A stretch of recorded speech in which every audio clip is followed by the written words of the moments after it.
Most founders do not get sold bad marketing because every agency on the planet is dishonest. They get sold bad marketing because they ask the wrong questions to begin with. And the agency just answers the question that they asked. If you have spent real money on marketing in the last 2 years and the revenue did not move in the way that you expected, I want you to stay with me for the next few minutes, because what I'm about to walk you through is the exact reason it happened. And almost no one in the industry is going to tell you, because telling you costs them the sale. Here's what actually happens. A founder decides marketing is not working in their business. So they go out into the big old marketplace and they say something just like this: I need more leads. Or maybe I need a better funnel. Or my website needs to be redone. Or we need to run ads. And the market does what markets do. It responds to the request instantly, because the market is built to respond to those exact same requests. If you say ads, someone is going to sell you ads. If you say funnel, someone's going to sell you a funnel. If you say you need more leads, someone's going to sell you more leads. And on the surface, that feels like progress. You identified the problem, you found a specialist, you wrote a check, you are somewhat moving. That is how business is supposed to work, right? Except here's the part that takes most founders 3 to 4 agencies to figure out. The request itself was the mistake. Not the agency, not the channel, not the platform. The question you asked when you walked in the room. Because when you ask the market for a deliverable, the market is going to sell you a deliverable. When you ask the market for diagnosis, almost nobody knows how to give you one. Now, I do want to be fair here, because I'm not against agencies. I run one. I ran one since 2015. But I do want to explain to you why this dynamic actually exists, and it's not a conspiracy theory, it's just structural. Every specialist sees your business through the lens that they sell. A media buyer looks at your problem and sees an ad account. A web designer looks at your problem and sees a website. A funnel builder looks at your problem and sees landing pages. A copywriter looks at your problem and sees messaging. And a CRM consultant looks at your problem and sees automation. None of those people are lying to you. They are showing you the problem through the only lens that they can actually look through. The issue is that you, the founder, walked in already diagnosed. You have already decided what is broken. So when you find a vendor who agrees with your diagnosis, it feels like clarity. It feels like finally somebody gets it. But that agreement is not diagnosis. It is just a sales match. They agreed because their offer fits the request, not because the request was correct. And that is where the money starts disappearing. Here is the distinction that nobody draws clearly enough. And once you see it, you can't unsee it.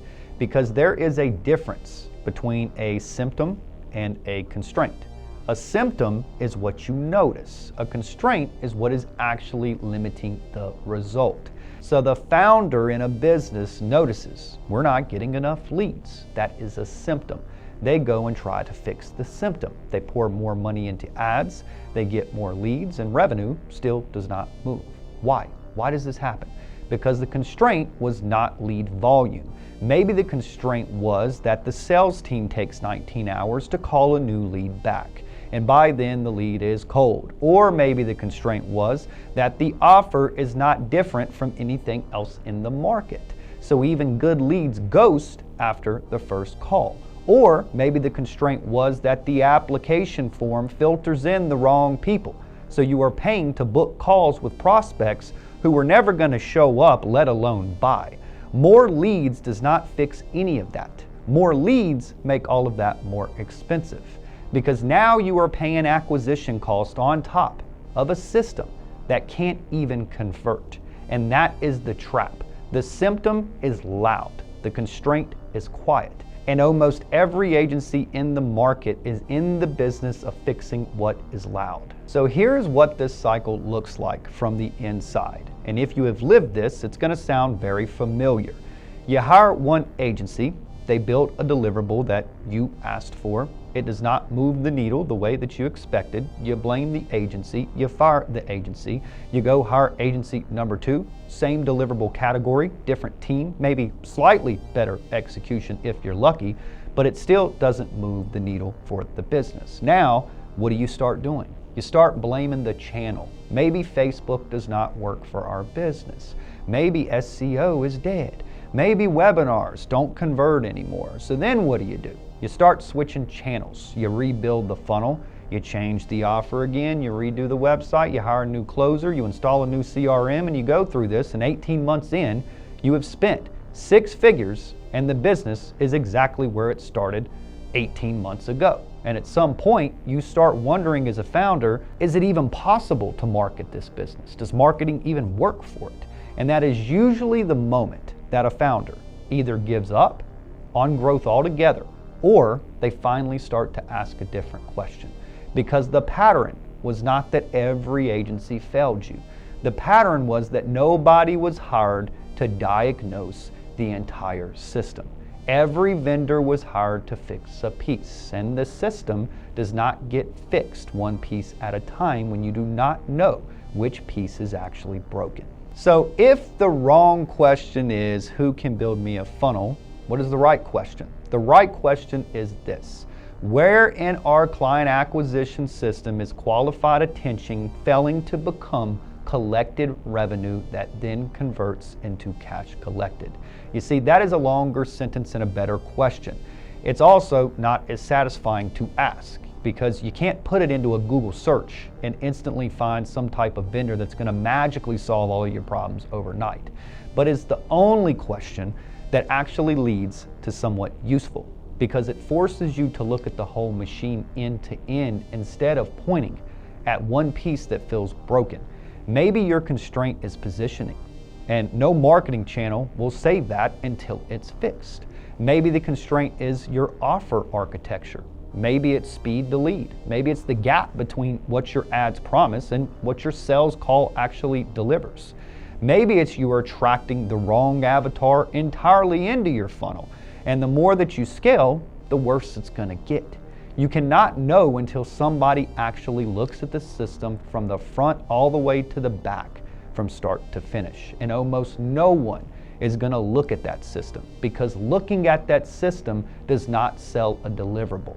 This is why at Luxvoni, we do not lead with deliverables. We build funnels, yes. We build acquisition systems. We run campaigns. We do a lot of it. But we don't start with that out of the gates. We start with proper diagnosis.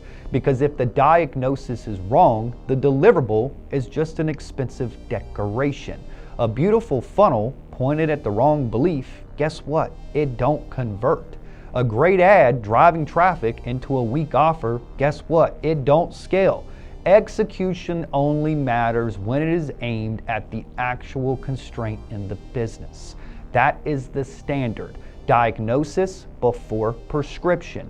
Architecture before activity. So listen, if you're watching this right now and you're looking for someone to blindly execute what you already decided you need, there are plenty of vendors who will happily sell you the deliverable you walked in asking for. But if you've been through enough of these cycles and you are starting to suspect that the problem is not the channel or the agency, but that nobody ever really looked at the whole system altogether, then that's a completely different conversation. That is why we work by application, not just to be exclusive, but to be accurate. Because the application helps us understand if there is a real acquisition problem, if the economics support actual work being done, and if there's enough upside to justify going deeper. If there is, we will reach out. If there's not, we're not going to sell you a deliverable just because you asked for one. Because the most expensive mistake in marketing is not getting the wrong answer. It is paying for the right answer to the wrong question.